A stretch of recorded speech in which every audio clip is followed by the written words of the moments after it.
Most people believe peace will arrive the day their thoughts finally behave, when the worries stop, when the self-criticism quiets down, when the mind finally becomes calm and obedient. But here's the strange truth that few people notice. The mind rarely becomes peaceful because we forced it to be quiet. In fact, the harder we try to control every thought, the louder they often become. It's a bit like holding a jar full of small, sharp stones. If you shake it constantly, the stones clatter and collide endlessly. The noise feels overwhelming. But when the jar is held gently, something surprising happens. The stones don't disappear. They simply settle. And perhaps the same is true for the mind. In this story, you'll follow Daniel, a man who lived under the constant pressure of his own thoughts. Every mistake echoed loudly inside him. Every worry turned into a storm of criticism, until one quiet encounter changed the way he understood his mind forever. Not by teaching him how to silence his thoughts, but by showing him something far more powerful. A small shift that turns the mind from a battlefield into a place of rest. And strangely enough, the secret begins with something very simple. A glass jar filled with stones. There are days when the mind sounds like a room full of restless voices. One thought says something went wrong. Another predicts something worse is coming. And somewhere between those whispers and warnings, a quiet heaviness settles in the chest. The strange part is that none of those voices ever seem satisfied. They judge the past, rehearse the future, and rarely allow a moment to simply breathe. A man named Daniel knew that noise well. His thoughts arrived early each morning, long before the sun had warmed the windows. Before coffee, before conversation, before the day even began, the commentary had already started. You should have done better yesterday. You'll probably mess up again today. At first, he believed those thoughts were helping him stay sharp. After all, a little pressure keeps things from falling apart, doesn't it? But over time, the pressure became something else entirely. It wasn't guidance anymore. It felt more like a relentless supervisor inside his own head. And supervisors, as it turns out, rarely know how to take a day off. Even ordinary moments became strangely exhausting. A simple conversation replayed in his mind for hours afterward. A careless remark from someone at work would echo all evening. By the time night arrived, Daniel wasn't tired from living. He was tired from thinking about living. One evening, while washing dishes, he noticed something curious. The water was warm, the room was quiet, and yet his mind kept sharpening every memory of the day. A forgotten email, a slightly awkward laugh during a meeting. Each memory returned polished with criticism, as if the mind enjoyed sanding its own wounds. And Daniel quietly wondered why his thoughts always seemed to carry such sharp edges. If someone had asked him what he wanted most in that moment, the answer would have been simple. Not success, not praise, not even certainty. Just a little kindness inside his own mind. A place where his thoughts could soften instead of stab. A small corner of quiet where the inner pressure could loosen its grip. But his mind had grown used to hardness. Every mistake felt like evidence. Every worry felt like preparation. Every criticism, even the imagined ones, seemed like protection against future failure. And so the cycle spun on, sharp thought after sharp thought. One night, while cleaning a drawer in the kitchen, Daniel found an old glass jar filled with small jagged stones he'd once collected from a riverbed years ago. He turned the jar slowly in his hands and listened to the stones clatter against the glass.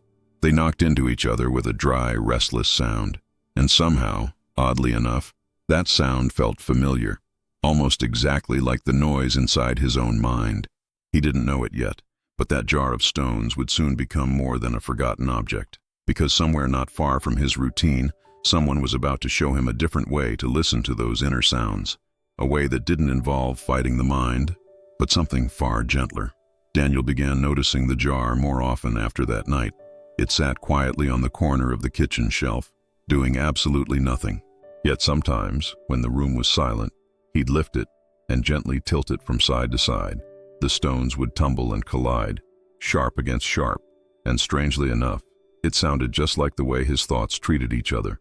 One morning, after a particularly restless night, he held the jar longer than usual. The stones clattered loudly when he shook it, almost impatiently. He frowned a little, then tried something different. Instead of shaking it again, he simply held it still in both hands.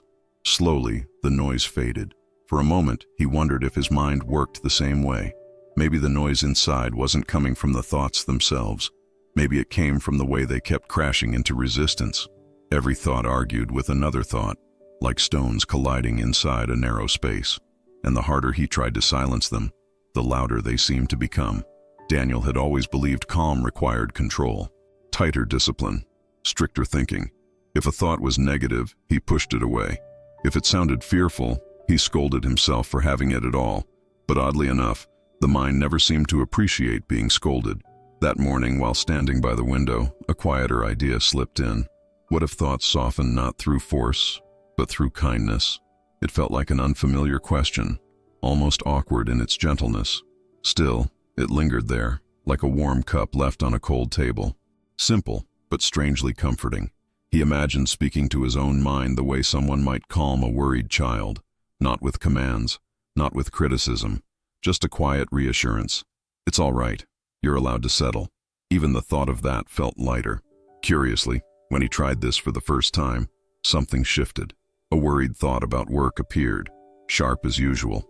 Normally he would have argued with it or tried to replace it with a better one. But this time he simply noticed it and whispered to himself, "All right, I see you." The thought didn't disappear right away, but it stopped multiplying so quickly. It was as if the stone had rolled to the bottom of the jar instead of bouncing around wildly. Still there, yes, but quieter somehow, less demanding. Daniel couldn't quite explain why that small change mattered, but he sensed something important hiding inside the experiment. Perhaps the mind wasn't a machine that needed stricter control. Perhaps it behaved more like something alive, something that responded to the tone it received. And somewhere in the days that followed, while Daniel continued turning the jar slowly in his hands, life arranged a small encounter that would help him understand this even more clearly. Because sometimes, when a person begins asking gentler questions, the world has a curious way of sending someone who already knows the answer. Daniel had grown used to carrying his mind the way some people carry a heavy backpack. Not dramatic enough for anyone else to notice, perhaps, but always there. A quiet weight pressing on his thoughts from the inside. Even small mistakes felt like evidence that something was wrong with him. And his mind, well, it never missed the chance to point that out. At work, if someone corrected a detail in his report, the moment lingered long after the meeting ended. His thoughts replayed it while he walked home, while he ate dinner, even while brushing his teeth. "Why didn't you catch that sooner?" one voice would say. Another would quickly join in, a little harsher. "You always miss something." He tried to fight those thoughts the way a person might swat away persistent flies. Argue with them, replace them, ignore them. But the strange thing about thoughts is that they rarely leave just because someone tells them to. If anything, they seem to return stronger, as if they were proving they belonged there. So Daniel tightened the rules inside his mind. No mistakes, no hesitation, no weakness. If he stayed strict enough with himself, surely things would stay under control. That was the quiet belief running beneath his days. Though control, as it turns out, has a way of becoming its own kind of cage. Sometimes he would sit at the kitchen table at night with the jar of stones beside him. Without thinking, he'd give it a small shake. The stones clattered sharply against the glass, restless and uneasy. The sound matched the rhythm of his thoughts almost perfectly. Fast, hard, unforgiving. The odd part was that the jar itself wasn't heavy, yet the sound it made carried a strange tension in the room. Daniel would stare at the stones and wonder why they never seemed to settle. Even when he placed the jar carefully on the table, a few of them kept shifting, almost like they were still remembering the motion. His mind behaved the same way. Even after a calm moment, the old worries rolled back in. What if you said the wrong thing? What if people noticed your mistake? What if everything slowly starts falling apart? That last thought frightened him the most. Somewhere deep inside, Daniel believed that if he loosened his grip even slightly, his life would unravel like a knot suddenly pulled too tight. So he kept tightening his thinking, day after day, not realizing the tension itself was what kept the stones colliding. And yet, not far from his quiet routines, someone lived who had long ago learned how to quiet that inner clatter. Someone who moved through difficult moments with a softness Daniel couldn't quite imagine. Before long, their paths would cross in the most ordinary way, and the jar of stones would finally begin to make sense. The jar slowly became part of Daniel's quiet evening ritual. Not intentionally at first. It simply happened that way. After dinner, after the dishes were done, he'd sit at the small kitchen table. The house would grow still, the outside traffic fading into distant murmurs, and his hand would reach for the jar almost without thinking. He would turn it gently and listen. The stones inside knocked against each other with dry little clicks, sharp edges meeting sharp edges. Sometimes the sound was soft, sometimes louder, depending on how much he moved it. Either way, the jar never stayed silent for long. One night he poured the stones onto the table. They scattered in a small, uneven pile beneath the warm yellow light. Up close he could see how jagged they really were. Tiny ridges, hard angles, rough little points. No wonder they made so much noise together. He picked one up between his fingers. Cold, hard, unyielding.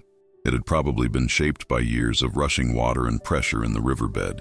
Still, despite all that time, it remained rough, a stone that had never quite learned softness. Daniel rolled the stone slowly across the table.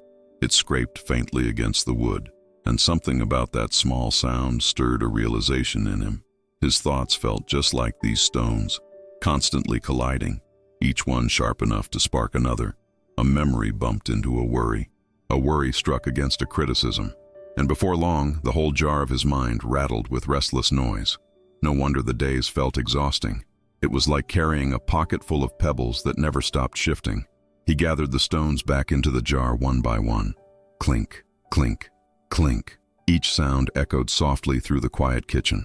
It was a simple act, almost absent-minded, yet he couldn't stop thinking about how familiar that sound felt. The jar itself wasn't the problem, nor were the stones, really. They were just stones doing what sharp stones naturally do. It was the constant shaking that made the noise relentless, the constant friction. Daniel placed the jar back on the shelf and stared at it for a moment longer than usual. Somewhere inside him, a quiet question began forming. What would happen if the stones were handled differently? What if they didn't need to be shaken, corrected, or thrown away? What if they simply needed something softer? He didn't have the answer yet, but life, as it often does, was already arranging the next small scene. Because the following afternoon, during a walk he nearly skipped, Daniel would meet someone whose calm felt as steady as still water, and that person, strangely enough, would notice the jar almost immediately. The next afternoon carried one of those quiet moods that seemed to soften the edges of the day. Daniel had almost stayed home, but something nudged him out the door. He walked slowly through a small park not far from his apartment. Leaves moved lazily in the breeze, and somewhere nearby a dog barked once, then settled. Nothing remarkable, really, just an ordinary moment. He sat on a wooden bench near a path lined with old trees. The jar of stones rested in his bag, something he'd absent-mindedly brought along. Perhaps he'd meant to throw it away, or perhaps he simply didn't want to leave it behind. Either way, the quiet clatter inside the glass accompanied him as he sat down, a familiar little sound. A few minutes later, someone else approached the bench, an older man with calm eyes and slow, thoughtful movements. He carried no rush in his steps, as if time itself had decided to walk beside him instead of ahead of him. When he sat down at the far end of the bench, the space between them felt peaceful rather than awkward, and for a while neither of them spoke. Daniel shifted slightly, and the jar clinked again inside his bag. The older man glanced over, curious but gentle about it. "That sounded like stones," he said, his voice warm, almost amused. Daniel smiled faintly and pulled the jar out. "Something like that." The man studied the jar for a moment, tilting his head slightly. "Ah," he murmured softly.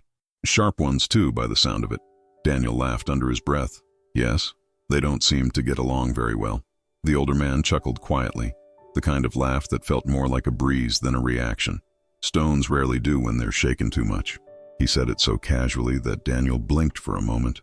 It sounded simple, but oddly precise, almost like the sentence had been waiting somewhere. Daniel turned the jar slowly in his hands. "That's the strange part," he admitted.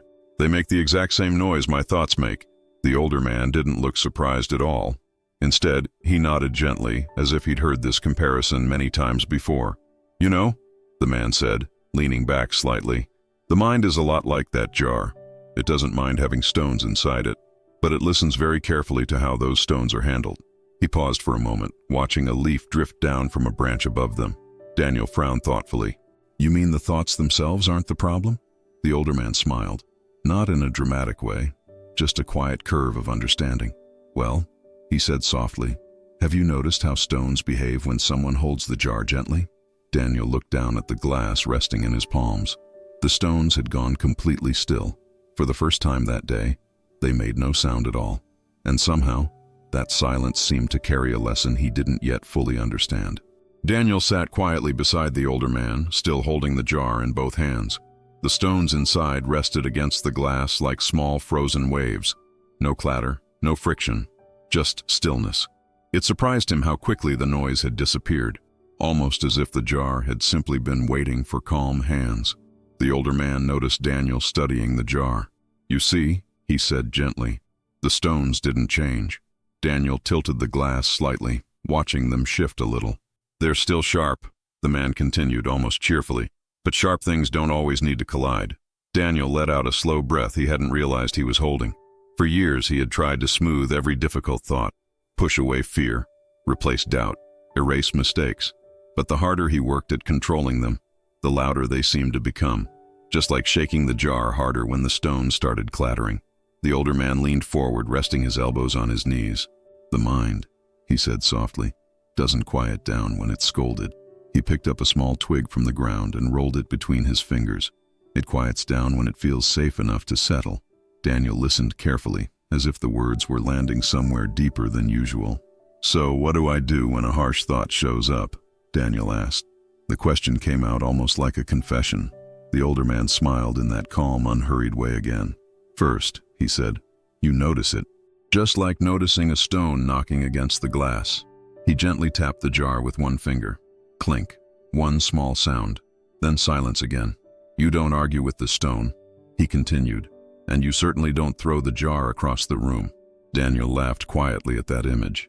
"Instead," the man said, lowering his voice slightly, "you hold the jar steady." He gestured toward Daniel's hands. "You let the stone roll where it needs to roll, and you wait a moment before deciding what it means." Daniel stared at the stones again. For the first time, they didn't seem like a problem to fix.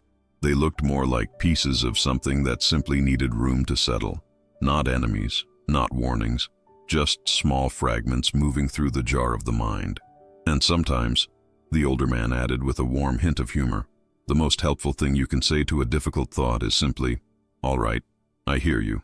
Daniel nodded slowly, almost surprised by how relieving that sounded. A thought acknowledged seemed far quieter than a thought resisted. As the breeze moved softly through the trees above them, Daniel began to sense something loosening inside his chest.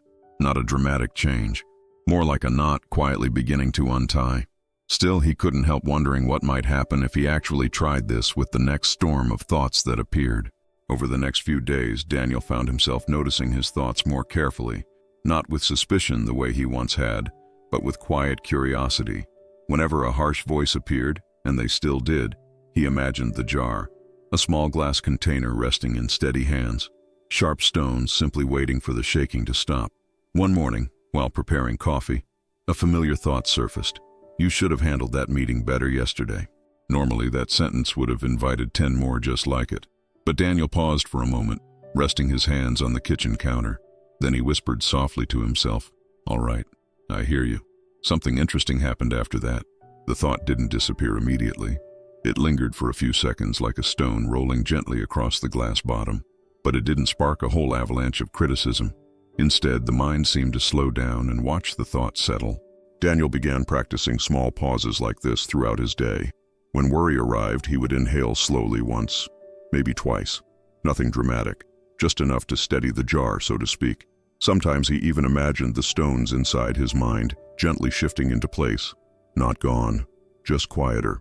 At work, a colleague once pointed out a small error in a document. Normally, Daniel's thoughts would have sharpened instantly. "You're careless," they would say. "You should have noticed that sooner." But this time he paused before responding, inside and out. He imagined the jar again, a few stones bumping lightly together. Instead of shaking them harder with self-criticism, he held the image still. "All right," he thought quietly. That happened. The mind, surprisingly, didn't protest.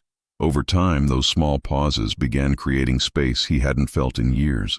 Not empty space, more like breathable space, the kind that appears after a long storm when the clouds finally loosen. His thoughts still existed, of course, but they no longer seemed eager to attack him. Even the jar of stones on his kitchen shelf seemed different now. Some evenings he would roll it gently between his palms. Instead of clattering loudly, the stones shifted with softer little taps. Perhaps they had always sounded that way when the jar was handled gently. He simply hadn't noticed before. One quiet night, Daniel opened the jar and held one stone under warm water from the sink. He rubbed it slowly between his fingers. The edges were still rough, but somehow they felt less harsh than he remembered. And he wondered, half amused, if thoughts could smooth themselves the same way. The next test, however, wouldn't happen in the quiet of his kitchen. Life has a curious way of checking whether calm can travel into noisy moments. Before long, Daniel would face a situation that once would have stirred every stone in the jar. And this time, the response inside him might be very different. A few days later, the test arrived quietly, the way most difficult moments do. Daniel was at work when an email appeared on his screen. Short, direct, a little colder than expected. A colleague had pointed out several issues in a report he had prepared. In the past, that kind of message would have shaken the entire jar. For a split second, the old reaction rose quickly. You see, you're falling behind again. Another thought tried to jump in right behind it. You should have worked harder on this. The familiar stones had begun to move, but this time, Daniel didn't grab the jar and shake it. He leaned back slightly in his chair. His hands rested quietly on the desk. One slow breath in, one gentle breath out. In his mind, he pictured the glass jar sitting on the kitchen shelf. The stones inside had shifted slightly, but they hadn't begun clattering yet, so he simply watched them. No arguing, no scolding, just noticing. All right, he said silently to the first thought. I hear you. It felt oddly calming to acknowledge it instead of wrestling with it. The stone rolled to one side, and then it stopped moving. Another thought appeared, softer this time. Well, the report can be corrected. Not a harsh command, just a quiet observation. Daniel opened the email again and reread it slowly. Without the storm of criticism, the message looked surprisingly simple. A few details needed adjusting. 2 numbers needed updating. Nothing catastrophic. Nothing worth turning the entire mind into a battlefield. Just ordinary work, waiting patiently for attention. Daniel corrected the report and sent the revision back. The whole process took less than 10 minutes. In the past, the same situation might have stolen hours of energy, but now the jar had remained steady. Later that evening, he sat again at his kitchen table. The jar rested in front of him beneath the soft glow of the lamp. He tilted it slightly and listened. The stones moved with quiet, rounded taps. For a moment, he imagined how different life might feel if every difficult thought were handled this way. Not forced into silence, not fought into submission, just held gently until the noise faded. And as Daniel watched the stones settle once more, a small idea formed in the back of his mind. One so simple it almost felt like something everyone should already know. Still, it carried a kind of quiet wisdom that most people rarely pause to notice. One evening, as the light outside slowly turned the color of quiet amber, Daniel returned to the park bench where he had first met the older man. The jar of stones rested in his hands again, cool against his palms. He tilted it slightly, letting the stones move with soft taps. Not the sharp clatter they once made, just gentle movement. The older man was already there, sitting beneath the same tall tree. He greeted Daniel with a small nod and a knowing smile. Well, he said softly, how are the stones behaving these days? Daniel chuckled under his breath. They still move, but they don't fight as much. The man seemed pleased with that answer. Good, he said. Stones were never meant to disappear. He gestured lightly toward the jar. They simply need space to settle. Daniel rolled the jar slowly between his hands as he listened. After a moment, the older man added something curious. You know, there's a small practice that helps when the stones start jumping again. Daniel raised an eyebrow, interested. Nothing complicated, the man continued, smiling gently. It takes less than a minute. First, he said, notice the thought that just appeared. Not the 10th thought, not the reaction to it, just the first one. Imagine it as a single stone rolling into the jar. Then take one slow breath in through the nose and one slower breath out. While breathing out, the man explained, quietly say inside your mind, this is just a thought passing through. No arguing, no correcting, just letting the stone find its place. Daniel practiced it right there on the bench.